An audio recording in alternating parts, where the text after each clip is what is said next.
Stage पर बच्चों का गाना सुनकर भावुक हो गईं राष्ट्रपति द्रौपदी मुर्मू। कार्यक्रम के बीच में ही छलके आंसू। बच्चों ने जन्मदिन की बधाई इतने अनोखे अंदाज में दी कि राष्ट्रपति अपने आप को रोक नहीं पाईं और चश्मा हटाकर रुमाल से आंसू पोंछती नजर आईं। राष्ट्रपति द्रौपदी मुर्मू 3 दिवसीय उत्तराखंड दौरे पर हैं और आज 20 मई को उनका जन्मदिन भी है। इस मौके पर देहरादून में कई कार्यक्रमों का आयोजन किया गया था। तभी एक कार्यक्रम में राष्ट्रपति द्रौपदी मुर्मू अचानक ही भावुक हो गईं और उनकी आंखों से आंसू छलक पड़े। राष्ट्रपति द्रौपदी मुर्मू उत्तराखंड की राजधानी देहरादून पहुंची थी। यहां उन्होंने national institute for the empowerment of persons with visual disabilities के कार्यक्रम में हिस्सा लिया और दिव्यांग बच्चों को चश्मे पहनाए, साथ ही उनको तोहफे भी बांटे। इस खास मौके पर NIE-PVD के बच्चों ने राष्ट्रपति के सामने उनके जन्मदिन के लिए बार बार दिन ये आए, बार बार दिल ये गाए ये गाना गाया। तभी अचानक राष्ट्रपति द्रौपदी मुर्मू भावुक हो गईं और वो अपने आंसुओं को नहीं रोक पाईं।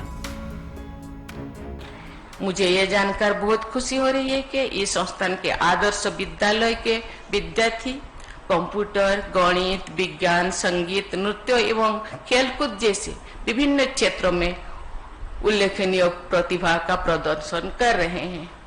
छोटे छोटे बच्चे द्वारा प्रस्तुत मनोरंजन सांस्कृतिक कार्यक्रम में हम सब ने उनकी प्रतिभा अभी देखा।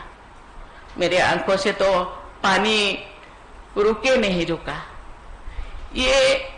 ये मुझे लगता है ये गले से नहीं गा रहे थे, ये हृदय से गा रहे थे। जैसे कि भगवान का खुद सरस्वती उनके गले में बैठे हैं और वो गा रहे हैं। कहा जाता है भगवान किसी के अंग शरीर में ओम कर देते हैं तो एक ऐसे अंग, ऐसे सेंस भर देते हैं जो दूसरे से अलग होता है, उसको एक अलग बना देते हैं, अनन्य बना देते हैं। इसीलिए ये मेरा पहली जन्म दिवस नहीं है कि जो एक दिव्यांगजन संस्था से मैं 2023 में भी एक दीपशिखा में गई थी। वहां के बच्चे भी बहुत अच्छा, हर इतनी प्रतिभा देख के कोई भी प्रभावित हो जाएंगे, क्योंकि दिव्यांगजन कोई हम लोगों से अलग नहीं है। उनके अंदर प्रतिभा है, लेकिन उनको एक अपॉर्चुनिटी की, एक सुजोग की आवश्यकता है। सरकार को मैं धन्यवाद देना चाहती हूँ, और सुजोग उनको दिया जाता है। सभी व्यक्ति को मैं धन्यवाद देना चाहती हूँ कि उनके प्रति उनके संवेदनशील है, उनको दया की आवश्यकता नहीं है, उनके संवेदन की और सहयोग की आवश्यकता है। उनके अंदर जो प्रतिभा है उनको निखारने का, बाहर आने का और प्रतिभा को प्रकाशित करने का सुजोग हम सबको देना है। ये देश के नागरिक है,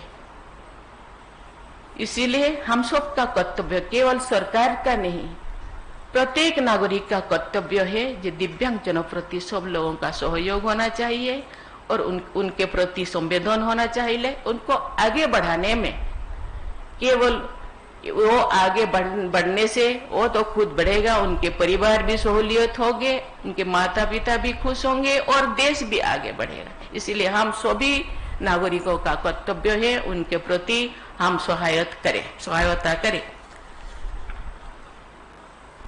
मैं सभी देशवासियों को उनके उज्जवल भविष्य के लिए शुभकामनाएं देती हूँ।